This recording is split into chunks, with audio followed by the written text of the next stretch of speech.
Reliance industries के Q1 FY27 results आ चुके हैं। लेकिन सबसे बड़ा सवाल, क्या रिलायंस ने मार्केट की एक्सपेक्टेशंस को बीट किया? चलिए नंबर्स से समझते हैं।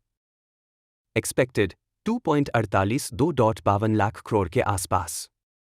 एक्चुअल ₹2.73 लाख करोड़।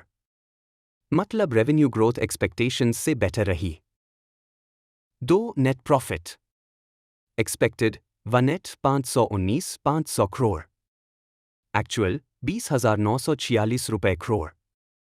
रिलायंस ने प्रॉफिट एस्टिमेट्स को बीट किया। 3. Jio platforms expected strong profit growth और ARPU around 215 actual net profit 7,764 crore rupees प्लस 9% योवाई। अरपू ₹215.60।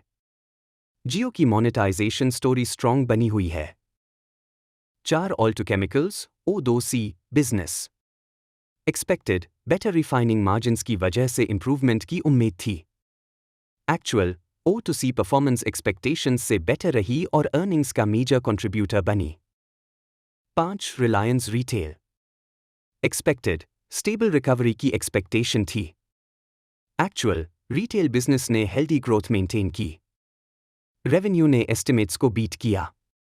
प्रॉफिट भी एक्सपेक्टेशंस से ऊपर रहा। जियो ने स्ट्रॉन्ग ग्रोथ दिखाई। O2C बिजनेस ने पॉजिटिव सरप्राइज दिया। ओवरऑल रिलायंस का quarter broad based strong performance रहा।